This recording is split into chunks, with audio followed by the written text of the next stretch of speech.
Hello guys, this is Jay, and welcome back for another video. Today, I'm gonna be answering a few questions about my arts. And first of all, I'd like to say thank you to Chansa or Chansani for this beautiful emote here that I'm showcasing right now. Sorry, I don't mean to scribble on it, but it's so cute. I mean, look at it. So cute. Anyway, let's close that out and look at our first question. Question 1. Yosif, quick question. What's a general rule of thumb for body and hair shading? How does your process look? So, I'd say the most important rule of thumb for shading is definitely to decide where your light source is, because the light source makes all the difference. Now let's make an example here. We can have this little circle thing here. This light totally colored neatly and good. And we're gonna make this layer circle thingy so I don't forget where it is. So yeah, we can put our light source here, which will deflect on this here, and thus make the shadow appear here, which will make the shadow appear here. I'm trying my best to make this clean, but you might just have to deal with this, honestly. So that will make the shadow appear here. Or we can put the light source here and make the shadow appear up here. It's all about the light source, and there can also be several light sources. A good thing to do in art is not to have just one light source, but to have two. So, for example, we have this lower light source. Let's say down here is the lower light source. And then up here is the brighter lights. So here, since this light source is not so bright, we can make the shadow a little lighter. So this shadow can be here, but it's light, while this shadow over here can be darker because the light source is brighter. Now this doesn't look quite right yet because the light sources are conflicting, right? So what we need to do is draw a little outline here for where our light source is correctly. Actually, we make this one a little brighter in my opinion for this side, and then just a little darker for this one. Actually, let me copy this off of here. So there we go. We have our two light sources. Now, of course, shading isn't this flat. Most of the time, shading is going to be on a more complex surface. Let's take, for example, something like hair.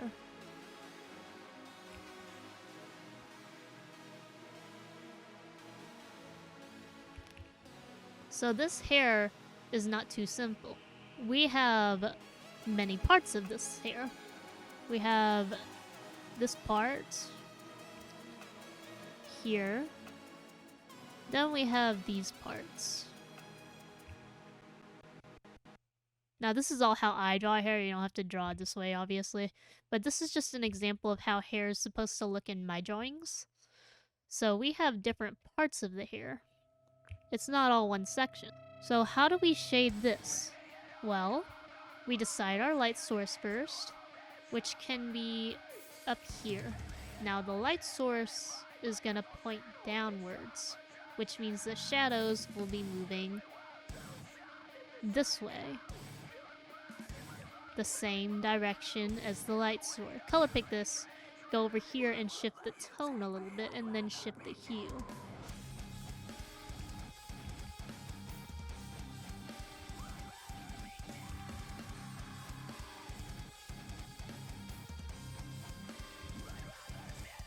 Now, of course, this isn't the prettiest example because this is just a quick sketch to show you how the hair is looking. But now, oh god, now you can clearly see the layers on this hair, right? Without the outline being there. Now, let me show you a version of this hair without the outlines there. No, sorry. not without the outlines. But instead of shading it in a three-dimensional way, we just shaded it like we shaded the circle. What if we did that instead? See, this does not give the hair any shape. This just says, oh, there's a shadow here. There is nothing. See, the problem with this is, this has a shape. However, while this one, if you draw the shape here, what type of shape is that? You could say that's part of the hair, but then why don't these generate a shape the same way? Like this. Or like this even. See? So, you need to not only know where to put the shadows, but also what shape the subject is. Because without shape, your shadows are going to look like this. They're going to look like you didn't put any thought into them at all. You just hopped into the drawing program, drew a curved line, and then you're done. This takes no account of the shape of your object. Another thing is, depending on where you place your shadow, your drawing may look very different. What if we made this guy? Oh, sorry. What if we made this face? If I can draw. This face. We're gonna make it happy. Very happy, actually. Now, we're going to apply shadow from the top side. Now, we give this a shadow. Of course, we have the basic shape of his face here, which is simply a circle for simplicity's sake. And we have these little smiley lines here. And we have the little eyebrows here. Because the shadow is falling from here. Which means the shadows are going in this direction. So, this light here, coming from here... I'm sorry, I'm not the best at explaining this, but I hope the visual is helping. But yes, the shadows are falling here, and this guy looks very happy. Now this guy looks very happy. However, take off the shading and try again. What if I put his shadow from here? Or lighting source from here? Sorry, I'm a little bit of a perfectionist. It's an issue. Now, let's try drawing this again. Why is he looking like that? Now, he does not look so happy. See this? In comparison to this? He does not look so happy anymore. Because of the shading angle. Oh, sorry, I need to add a little bit of lighting, don't I? See, now our character looks totally different. His smile is not the same. His expression appears different even though it is the same expression. So, and of course it changes the mood of the drawing. This guy looks very tired, maybe a little, how do I say it? Like, he looks very exhausted. You can see around his eyes, bags. But he also looks a little sinister. It looks like he is upturned instead of downturned. Now, another important thing is how do you pick your colors for shading? You've seen me doing it, but I haven't really been explaining it very well, so I'm gonna dive into that. So let me enlarge this for you guys so you can really see it. So this is the color I have right now.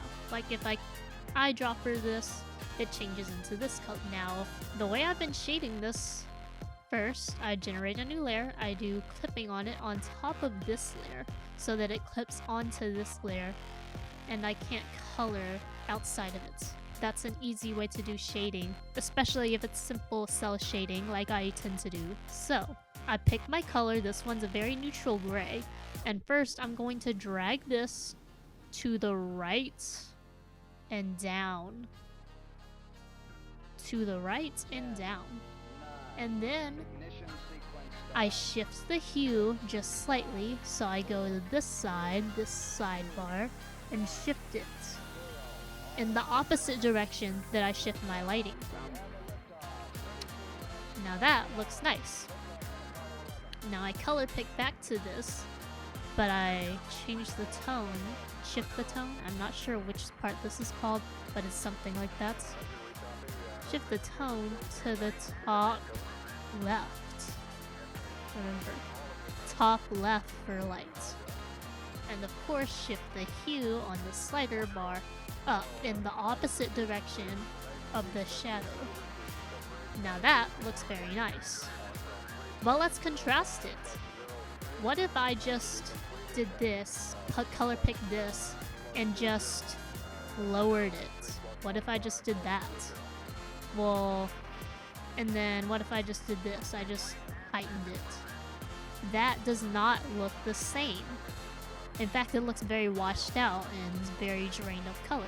It's not the same as using colored shadows. Saturated shadows, desaturated lighting. Of course, this is not a hard and fast rule. This is just my general rule of thumb for my art style. Now, let me show you another example with a different color. Now we go from this vibrant purple. We bring it down and to the right, and then shift the hue opposite of the direction we're shifting the light hue. Boom, that shadow is very vibrant and pops. Now this one, we're going to do the same thing in reverse as just like last time. We're going to bring it up and to the left, and then shift it the opposite way from the shadow. And boom, that is very vibrant and colorful. It makes the character really pop. The shading looks very nice and realistic. Now contrast that to if we just brought this down without saturating it. And what if we just brought this up without desaturating it? Then that looks very plain and monochrome. Now of course this is a technique that can work, and I'm not saying you shouldn't do this, but if you're trying to achieve a look like this, that's how. We've already made the shading, we've decided our light source. We've decided our light source is pink. And it comes from the top left, which influences our shadows. So the next question is, how do we make the shadow look good? This looks good, but it's very simple and plain. So how do we make it better? Well, we can start by shaping what we want to draw. Instead of just doing this cartoony look where we round it off at the corners, let's make it a little more realistic. We can do a little bit of experimenting at this part as well, because experimenting is very important. Let's grab a oil marker or any brush of your choice and start off. Okay, I'm adjusting my brush settings so it looks better, or easier to see at least. Okay, that already looks better, like seriously. So let's keep it up.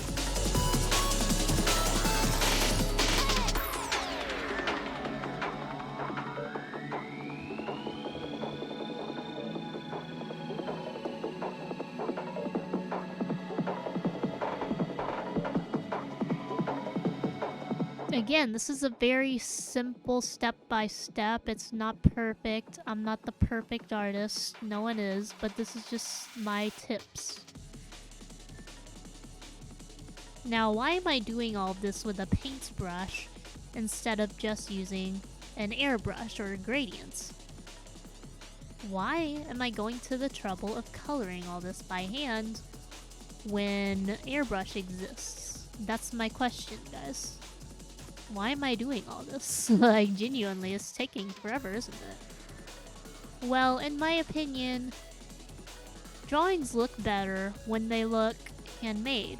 Now, of course, this doesn't fit everyone's style or aesthetic, so feel free to experiment. Again, these aren't hard and fast rules. This is just a general rule of thumb. This looks very hand-drawn and organic.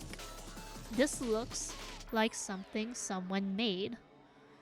Whereas, and made everything airbrushed, watch what happens. So we take this, go down to the right and bottom, and use an airbrush. Big airbrush time, because this is a rather large figure. It doesn't look that great, does it? Not in my opinion. And of course, to the top left. This doesn't look very organic.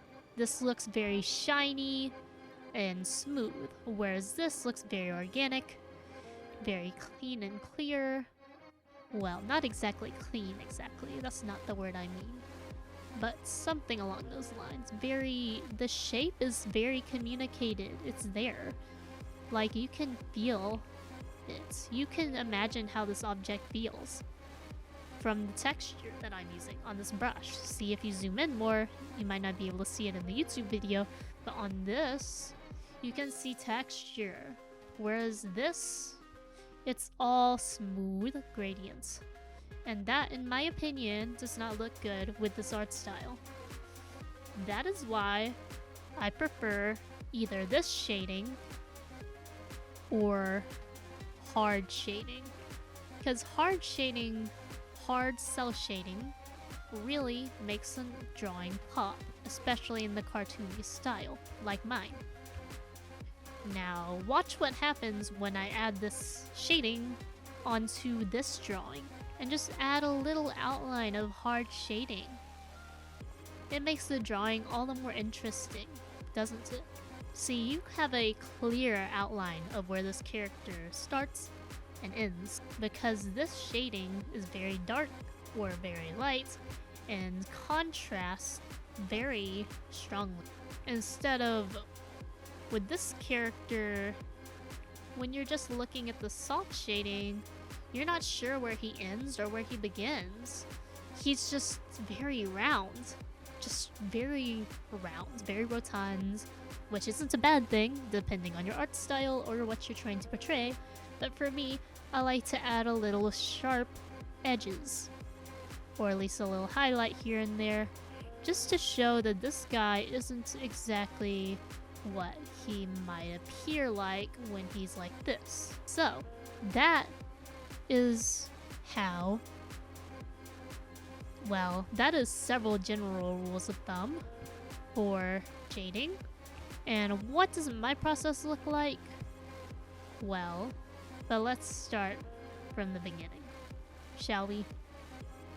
Let's just give this guy a little bit of hair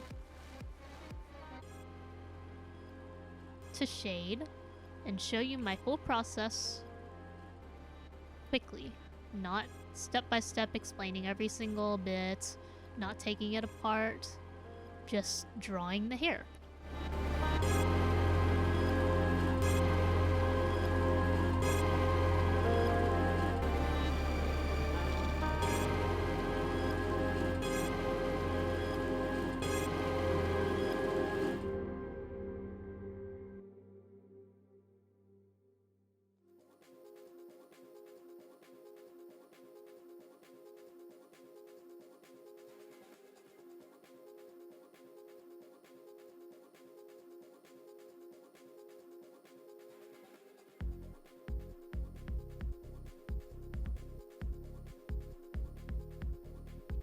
And boom, we have our circle, our shaded circle with hair. Yeah, he looks beautiful. And there's something wrong about this actually, because the hair goes over his head, but there's no shadow here. It just looks like I flopped it on there without thinking about this. So let's fix that real quick. That is a smart catch by yours truly, haha. Because honestly, this is an easy thing to mix, especially when you're focusing on one layer at a time, aka the head, and not the other layer, the hair, or in this case the hair, not the head. Well, let's just say how far away the hair is from the head, because when it's further away, the shadow falls further down, if that makes any sense. Like, the shadow falls longer if the object is further away, which is why I'm making this piece stand out more than this part here.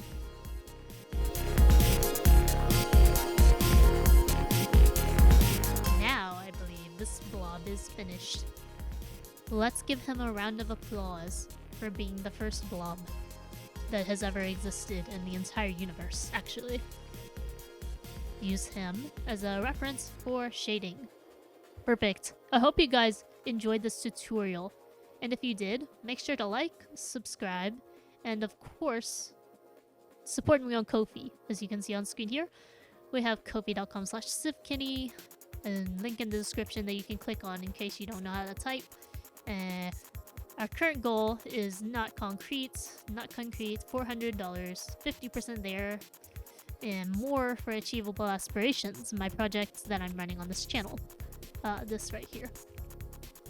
So we're gonna use this money to not only make content better, but we're going to give away drawing supplies, and equipment, and even software, like, for example, or paid FireAlpaca, Procreate, Clip Studio Paint, even Adobe Photoshop if that's what you wish for, which I do not recommend. But yeah, we can start supporting it just $2. We can even do monthly memberships, which is very fancy. You can subscribe, and you can even get access to a donor Discord if you subscribe for $5 or more. Previous benefits plus one-time reward of a sketchy icon as well, something like this here. So yes, there's lots of good things to come out of donating to me and the team, which is currently just me.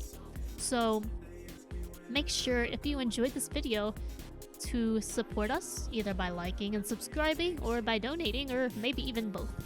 So yeah, thank you so much for watching this tutorial.